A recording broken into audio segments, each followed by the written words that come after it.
In a world where everyone is screaming for attention, the most powerful characters barely even have to speak to captivate our attention. Think about it.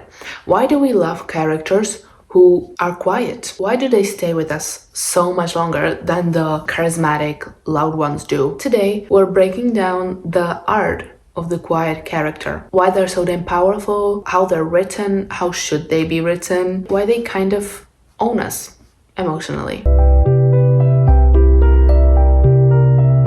First of all, I want to address, yes, I'm sitting on the floor. What about it? Why a character who barely says a word somehow manages to be more relatable than the ones who never shut up? Let's get right into it. The first part is sort of the mystery factor of these characters. Let's be real, okay? When someone in real life is too quiet, it's intriguing. And you kind of think that it's intriguing. You start to wonder, who are they? What are they thinking? Are they shy? Are they judging me? Quiet characters work the same way. They automatically create intrigue by not speaking, by just existing, which is so powerful. Let me give you some examples, okay? Ryan Gosling in Drive barely speaks, but every single glance, every small movement is intentional, or at least feels like it's intentional. Okay? Or Lisbeth Salander in The Girl with the Dragon Tattoo. Her silence isn't empty, it's like a shield in a way. And I think that most people have silence and like being quiet is like a shield, something to protect them from the outside world, probably. Second thing I'll mention is the show don't tell. Good storytelling doesn't always have to rely on character saying every single thing. They show it through action, and that's how it should be. So quiet characters, they kind of force writers and directors to actually use more profound visual storytelling instead of dumping a bunch of exposition on us. Or, by the way, I'm not a professional, I just care about these things, so do not take it too seriously.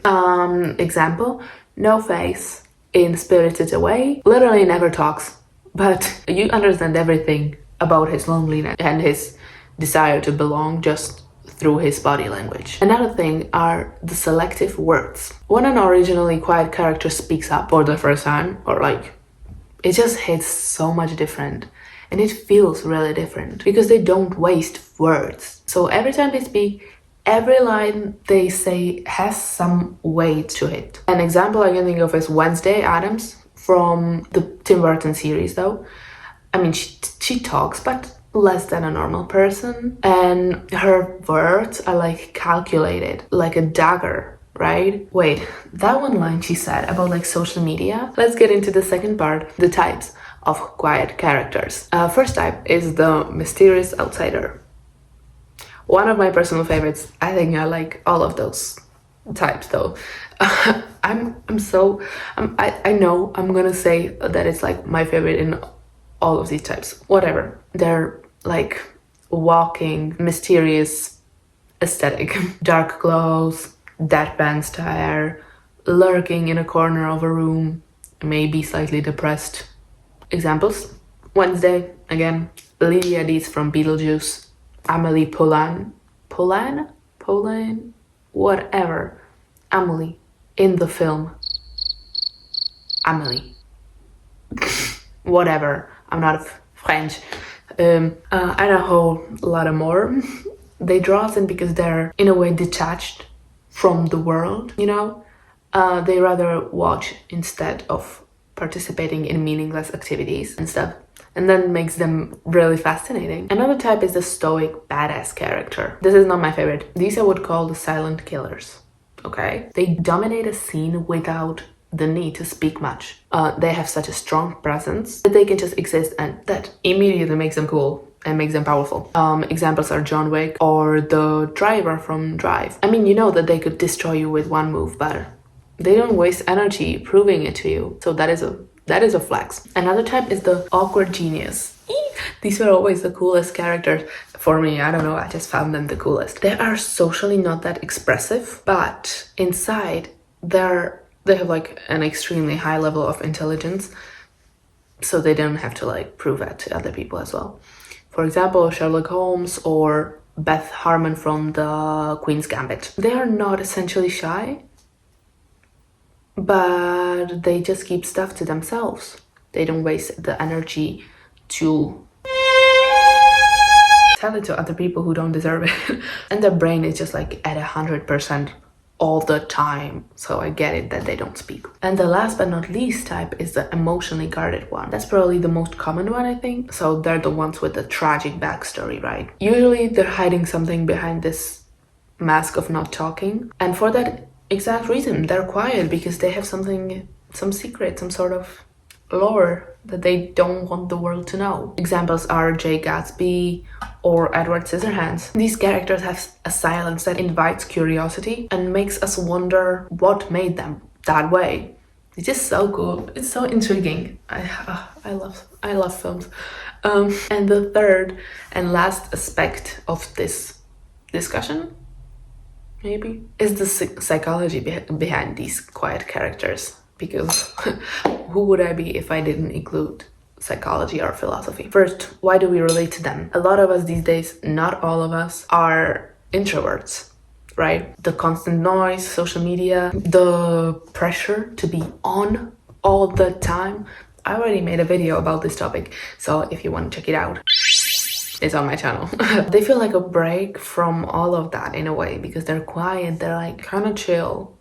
They exist on their own terms, right? And by their own values sometimes even. And we love that. We love that. Then the cinematic power of silence. You must have noticed that some of the best and most iconic scenes in movies of all time are the ones with like zero dialogue. And they're just like the silence scenes. I'm not talking about like old silent French movies. They're great, sure. But that's not the point. The point is like a movie that's probably action or drama or anything. The most interesting scene is usually silent because you can see the meaning behind the scene rather through the action or through the acting than through words. And it's so cool. For example, A Quiet Place. They literally made silence the scariest thing ever. I haven't watched that film. But I know about it. I've read about it. And now, how to write a good, profound, quiet character that actually has the depth and the mystery. And by the way, I'm not talking like a professional director, screenwriter, writer, or anything. So don't take my word for it, but these are just like my tips that I would include in my writing if I ever made a film. The key is not just to make the character quiet. That takes it away, the whole purpose and the whole mystery of it. And a great quiet character still has depth, intention, and subtle expression. So guys, the conclusion of this video is, in a world where everyone is constantly talking and constantly on, the ones who don't talk, the characters who don't talk, stand up so much, even like the people in real life who don't talk. And by the way, they're not just like a background character or a background piece. They're a very important part of that piece of cinema. They're most powerful and they're the most intriguing and memorable ones out there. So yeah, that's all from me today. I hope you enjoyed this video. I hope you enjoyed hanging out with me, and thank you for tuning in. And I hope I'll see you soon. And if you want, you can tell me your favorite quiet character. I don't know. See ya!